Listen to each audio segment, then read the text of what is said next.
The night shift at Gary's warehouse was always eerie. Nestled in the outskirts of town, surrounded by dense woods, it felt like a forgotten corner of the world. But for Tom, the graveyard shift was a necessary evil to pay the bills. One chilly autumn evening, as the clock struck midnight, Tom began his routine patrol of the warehouse aisles. The dim flicker of the overhead lights cast long shadows, playing tricks on his mind. He couldn't shake the feeling of being watched. As he rounded a stack of pallets, Tom froze. A faint whisper echoed through the empty corridors. His heart raced as he strained to make out the words. Was it just his imagination, or was someone or something lurking in the darkness? Shaking off his unease, Tom continued his rounds, but the whispers persisted, growing louder with each passing minute. Sweat beaded on his brow as he scanned the shelves, searching for the source of the eerie voice. Then, just as suddenly as it began, the whispers ceased. Tom breathed a sigh of relief, chalking it up to exhaustion and the late hour. But deep down, he couldn't shake the feeling that something was terribly wrong. As the night wore on, Tom's nerves were on edge. Every creak of the floorboards, every rustle of the wind outside sent shivers down his spine. He tried to focus on his work, but the feeling of being watched lingered like a shadow. Suddenly, a loud crash echoed through the warehouse, jolting Tom from his daze.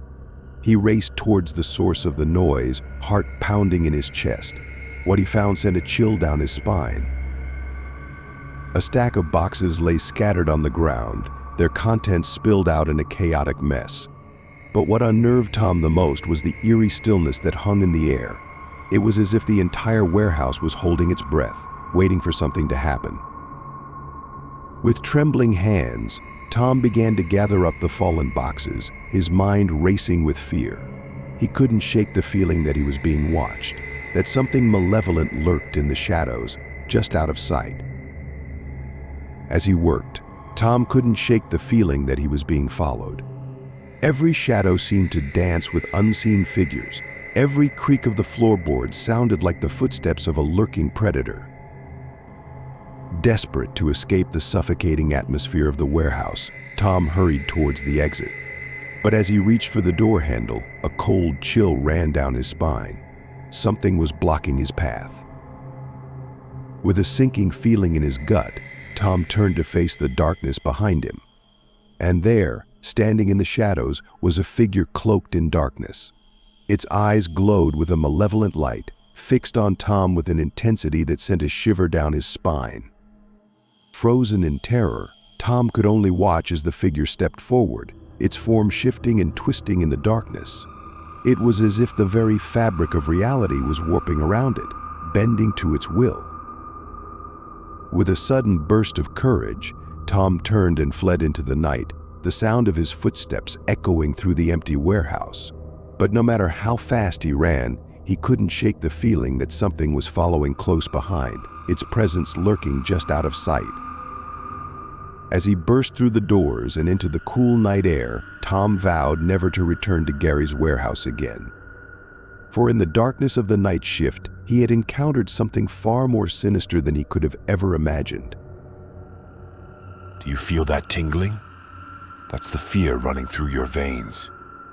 If you love the thrill and don't want to miss any of our scary stories, hit the subscribe button.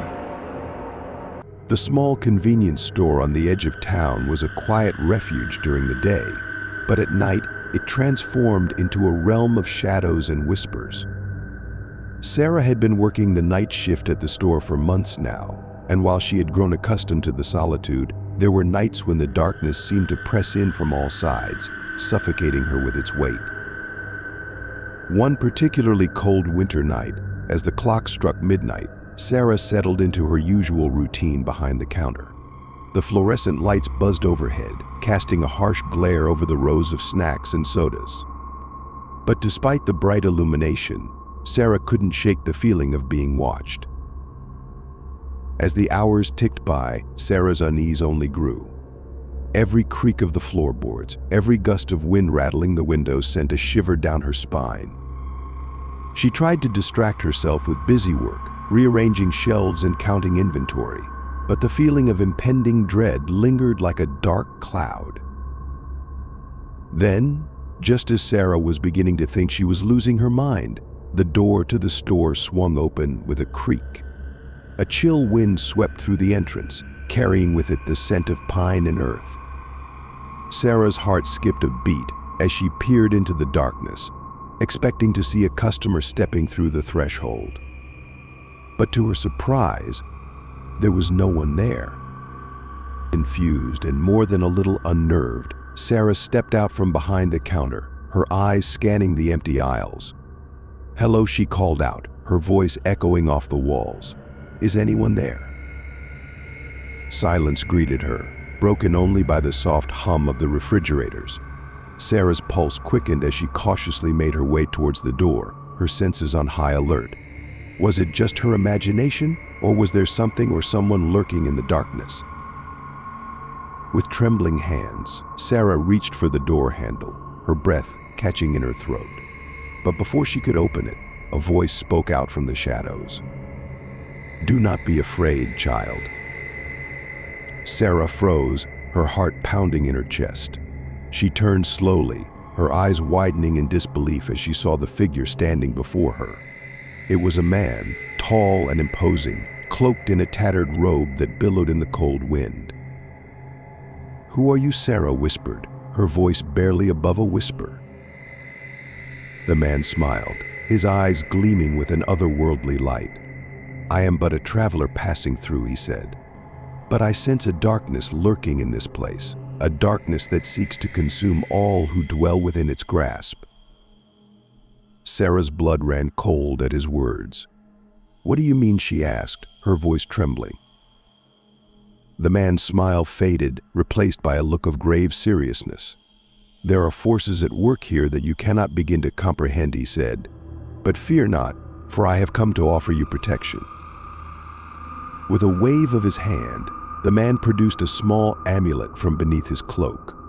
It glowed with a soft, pulsating light, casting a warm glow over the dimly lit store. "This will keep you safe," the man said, pressing the amulet into Sarah's hand. "But you must heed my warning. The darkness is closing in, and only you can stop it." Sarah's head swam with confusion and fear.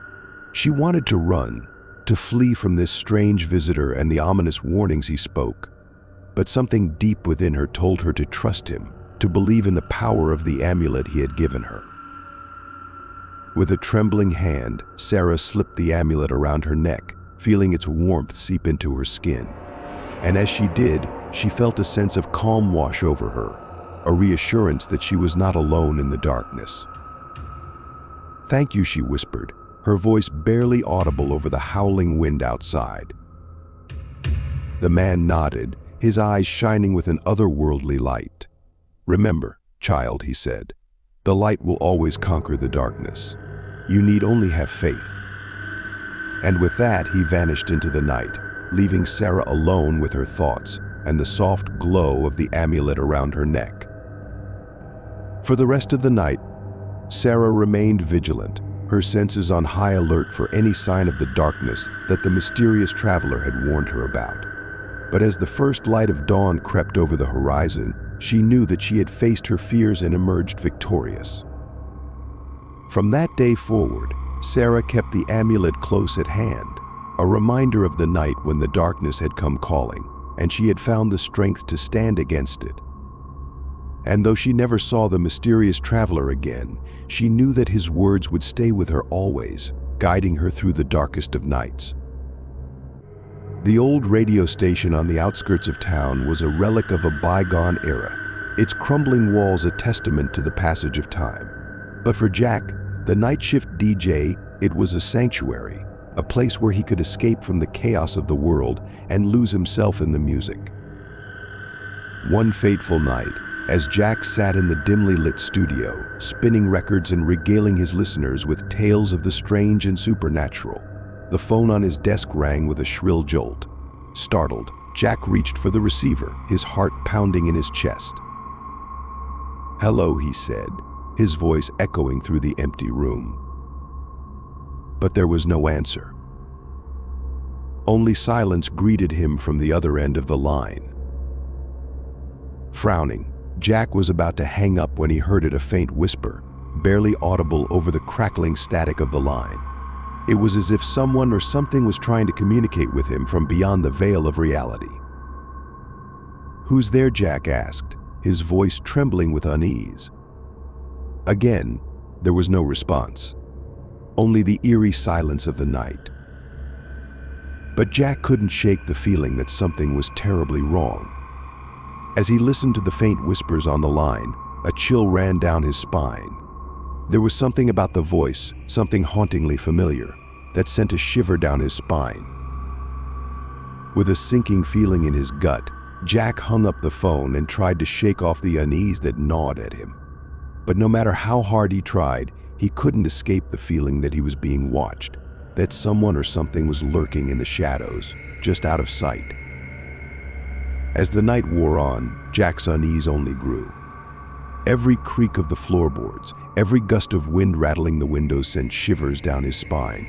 He tried to focus on his work, but the feeling of impending dread hung over him like a dark cloud. Then, just as Jack was about to call it a night and head home, the phone on his desk rang again. With a sense of foreboding, he reached for the receiver and answered. "Hello," he said, his voice barely above a whisper. This time there was a response. A low, rasping voice spoke out from the other end of the line, sending a chill down Jack's spine.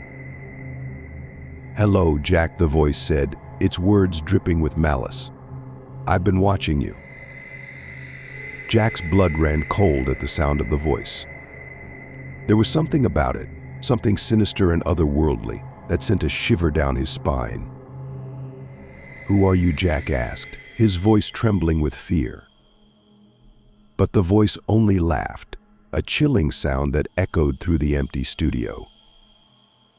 "I am everywhere," Jack had said, "and soon you will belong to me."